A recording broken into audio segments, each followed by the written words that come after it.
আশা করি ভালো আছেন। আজকে একটা বিষয়ে কথা বলব, সেটা হচ্ছে যে আপনি যদি ইউনিভার্সিটিতে আবেদন করতে চান ইউকেতে, তাহলে আপনার কী পেপারস লাগবে এবং কখন কোনটা আপনি প্রিপারেশন নিয়ে রাখবেন। এখন আসি যে আপনি ব্যাচেলর করেন কিংবা মাস্টার্স করেন, যে জন্যই আপনি অ্যাপ্লিকেশন করেন না কেন, আপনার ডকুমেন্টসের জায়গায় অলমোস্ট সেম থাকে। ডকুমেন্টস আপনাকে মোটামুটি সব কোর্সের জন্য একই রকম কাগজপত্র প্রায় দিতে হয়। সো শুরুতেই আমি আসবো আপনার একাডেমিক পেপারসগুলো নিয়ে। সেটা হচ্ছে যে আপনি যদি ব্যাচেলরের জন্য করেন তাহলে হচ্ছে আপনার এসএসসি এবং এইচএসসি পেপারসটা হচ্ছে ম্যান্ডেটরি। আর যদি মাস্টার্সের জন্য করেন তাহলে হচ্ছে আপনার এসএসসি, এইচএসসি, ব্যাচেলর তিনটার পেপারসই আপনার লাগবে। এখন আপনি যদি বলেন যে আমি অলরেডি বাংলাদেশে মাস্টার্সও করে ফেলেছি, আমি আবার মাস্টার্সের জন্য অ্যাপ্লিকেশন করব, তাহলে আমি আমার প্রথম যে মাস্টার্স কোর্সটা করেছি সেটার পেপারস আমি দেখাবো কি না। এটার কোশ্চেনের আনসার হচ্ছে দুইটা।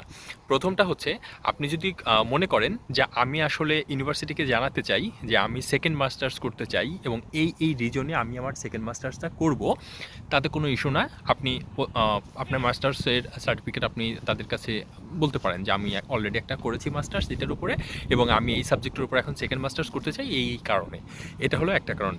দ্বিতীয় কারণ হলো আপনি যদি মনে করেন যে না, আমার এটা রেজাল্ট খারাপ হয়েছে কিংবা অন্য কোনো ইস্যুতে আমি আসলে ট্র্যাক চেঞ্জ করতেছি, আমি এটা আসলে জানাবো না, তাহলে আপনাকে যেটা করতে হবে, আপনি যদি এখন আপনাকে ওই গ্যাপটা পূরণ করার জন্য, মানে ব্যাচেলর পরে যে মাস্টার্সে যে গ্যাপটা আপনার হয়েছে সেটা পূরণ করার জন্য আপনাকে যেটা করতে হবে, আপনাকে এখন একটা জব এক্সপিরিয়েন্স দেখাতে হবে। এখন আপনি যদি মনে করেন যে আপনি কোনো একটা ট্র্যাকে জব করতেছেন, আপনি এখন সেই জব এক্সপিরিয়েন্স সার্টিফিকেট আপনি দেখাতে চান, তাহলে আপনি দিবেন। আপনি ওই সার্টিফিকেটটা হাইড করে দিয়ে আপনি তারপরে ওইটা হচ্ছে আপনি জব এক্সপিরিয়েন্স লেটার দিয়ে আপনি ওটা কাভার করে নেবেন। এটা হলো মাস্টার্সের, যদি আপনি সেকেন্ড মাস্টার্স করতে চান তাহলে আপনার প্রথম মাস্টার্সের সার্টিফিকেট দেখাবেন কিনা এটার উত্তর। এবার দ্বিতীয় বিষয় হচ্ছে যে আপনি ব্যাচেলর করেছেন, ব্যাচেলরের পরে আপনার অনেক লম্বা একটা গ্যাপ আছে। এখন সেই গ্যাপটা আপনি কী করবেন, এখন আপনাকে ইউনিভার্সিটি কনসিডার করবে কিনা। সেই গ্যাপটা যদি মোটামুটি 5-6 বছর হয় এটা কনসিডারেবল এবং এটাতে আপনি মোটামুটি 5 ইয়ার্সের ভেতর হলে বেটার। 5 ইয়ার্সের ভেতর হলে আপনাকে মোটামুটি সব ইউনিভার্সিটিগুলো অ্যাকসেপ্ট করবে, কোনো সমস্যা হবে না। কিন্তু এই ক্ষেত্রে যেটা করতে হবে যে এই গ্যাপে আপনি যেখানে জব করেছেন সেই জব এক্সপিরিয়েন্স সার্টিফিকেটটা কিন্তু আপনার লাগবে, যে আপনি হচ্ছে এখানে জব করতেন, ব্যাচেলরের পরে আপনি এত বছর জব করেছেন, এবং সেই পেপারটা দিয়ে দিলে ওরা হচ্ছে বুঝবে যে হ্যাঁ এ হচ্ছে কাজকর্মে ব্যস্ত ছিল, সো এখন আবার সে তার স্কিলকে বাড়ানোর জন্য এখন মাস্টার্স ডিগ্রিতে আসতে চাচ্ছে, কোনো সমস্যা নেই। এখন যদি মনে করেন যে আপনার ব্যাচেলরের পরে মাস্টার্সের কোর্সটা অনেক বড় লম্বা গ্যাপ, সেটাও ধরেন মোটামুটি 8 বছর 10 বছর এরকম হয়ে গেছে, এই ক্ষেত্রে যেটা করবেন, আপনি অবশ্যই ইউনিভার্সিটির সাথে কথা বলে নেবেন। আপনি ইউনিভার্সিটিকে মেইল করে আপনি জেনে নেবেন যে আমার হচ্ছে 10 বছরের গ্যাপ আছে, বাট আমার জব এক্সপিরিয়েন্স আছে 10 বছরের, তোমরা আমাকে অ্যাকসেপ্ট করবা কিনা। কিছু ইউনিভার্সিটি আছে, খুবই কম, হাতে গোনা খুবই কম ইউনিভার্সিটি আছে যারা হচ্ছে এত বড় লম্বা গ্যাপ হলে অ্যাকসেপ্ট করে। ইউকের কথা বলছি, অন্য কোনো দেশের কথা আমি বলছি না। তো এটা হচ্ছে গ্যাপ যাদের আছে, যাদের হচ্ছে এটা নিয়ে চিন্তা, তাদের উত্তর এটা। তাহলে মোটামুটি একাডেমিক যদি আমি কাগজপত্রগুলো বলি, তাহলে এসএসসি, এইচএসসি, ব্যাচেলর, মাস্টার্স, এবং আপনার যদি ব্যাচেলরের পরে যদি গ্যাপ থাকে তাহলে আপনি কী করবেন, এটার উত্তর আমি দিয়ে দিলাম।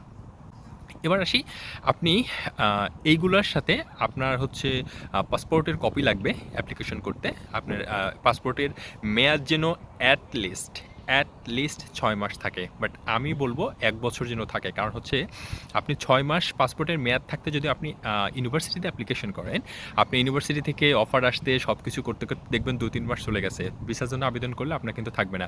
সো আপনার পাসপোর্টের মেয়াদ অ্যাটলিস্ট 1 বছর থাকতে আপনি ইউনিভার্সিটিগুলোতে আবেদন করবেন, তাহলে এটা বেটার। কারণ হচ্ছে 6 মাসের মিনিমাম ভ্যালিডিটি ডেট আছে, এরকম পাসপোর্ট হচ্ছে জমা নেয় হচ্ছে আপনার ভিএফএস বা এম্বাসি, এরা জমা নেয়। সো আপনার পাসপোর্টের মেয়াদ যেন 1 বছর থাকে এবং সেই বিষয়টা মাথায় রেখে আপনি ইউনিভার্সিটিতে অ্যাপ্লিকেশন করবেন। ইংলিশ রিকোয়ারমেন্টের জন্য আপনার আইএলসের পেপার কিংবা আপনার ডুওলিঙ্গো বা এমওআই বা ওয়াইটিসি এগুলোর পেপারস আপনাকে এখানে সাবমিট করতে হবে অ্যাপ্লিকেশনের সময়। একটা বিষয় বলে রাখি, সেটা হচ্ছে যে এখন যেহেতু প্যান্ডেমিকের সময় আর নেই, সো ওয়াইটিসি, ডুওলিঙ্গো বা এমওআই এই সার্টিফিকেটগুলো হয়তো বা আর অ্যাকসেপ্ট হবে না এখন ইউনিভার্সিটিতে। সো আপনি সবচেয়ে বেটার হয় আপনি আইএলসের ভালো প্রিপারেশন নিন এবং আইএলস দিয়ে আপনি অ্যাপ্লাই করুন, আপনার যে কোনো ইউনিভার্সিটিতে আপনার হয়ে যাবে। তারপরে আপনার লাগবে হচ্ছে একটা সিভি। এখন সিভি আপনি কিভাবে লিখবেন?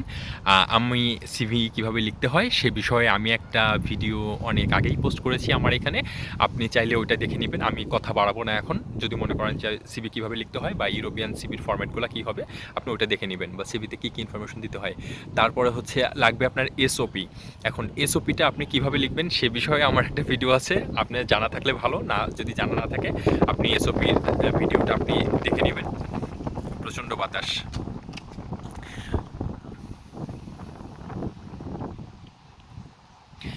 তারপরে আপনার লাগবে হচ্ছে একটা ২ টা টিচারের রিকমেন্ডেশন লেটার। এখন টিচারের রিকমেন্ডেশন লেটার আপনি কিভাবে নিবেন, তারপরে ওখানে কি, কি লেখা থাকতে হয় সে বিষয়েও আমার ভিডিও আছে। আপনি চাইলে দেখে নিতে পারেন। আমি আজকে সব রেফারেন্স দিয়েই আমি কভার করে দিচ্ছি। কারণ আমি লম্বা অযথা কোনো কথা বলব না। যেটা আছে ওটা আপনারা দেখে নিবেন। সো কী, কী পেপারস লাগবে আমি শুধু সেটাই বলে যাচ্ছি। এই ডকুমেন্টসগুলা দিয়ে আপনাকে অ্যাপ্লিকেশন করতে হবে হচ্ছে ইউনিভার্সিটিতে। ইউনিভার্সিটি যখন অফার লেটার আপনাকে দেবে তখন হচ্ছে কন্ডিশনাল দিতে পারে, আনকন্ডিশনাল দিতে পারে।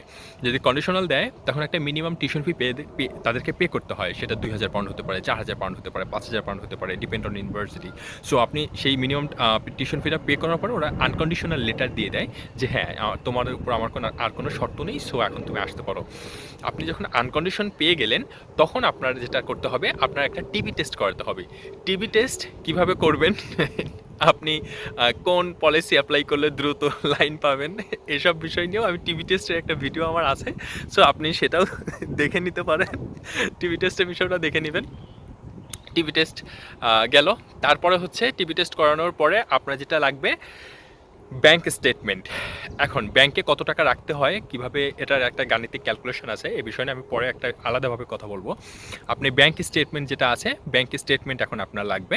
তারপরে আপনি অনলাইনে একটা অ্যাপয়েন্টমেন্ট নেবেন, ভিএফএস এর একটা অ্যাপয়েন্টমেন্ট নেবেন। আপনি কত তারিখে ফাইল জমা দিবেন সেটার একটা অ্যাপয়েন্টমেন্ট নেওয়ার পরে আপনি হচ্ছে ওই ডেটে আপনার যত ডকুমেন্টস আছে, মানে যা যা বললাম সবগুলা নিয়ে আপনাকে যেতে হবে হচ্ছে ভিএফএস এ। আপনি যে ডেটটা নিয়েছেন সেই ডেটে আপনি গেলে একদম অরিজিনাল সার্টিফিকেটগুলো অবশ্যই নিয়ে যাবেন। কারণ প্রত্যেকটা অরিজিনাল পেপারসের ওরা হচ্ছে স্ক্যান কপি রেখে দেবে। স্ক্যান কপি রেখে আপনাকে অরিজিনালটা আবার আপনার হাতে বুঝিয়ে দেবে, আর ওরা রাখবে না কোনো কিছুই। সো তারপরে হচ্ছে আপনি চলে আসবেন, চলে এসে এবার ওয়েট করবেন। তারপর দেখবেন নির্দিষ্ট টাইমে আপনার ভিসা হয়ে যাবে ইনশাল্লাহ। সো এটাই ছিল আজকের বিষয়, যে আপনি মোটামুটি কী কী পেপারস আপনার লাগবে। এই পেপারসগুলোর বাইরে আর কিছু লাগবে না।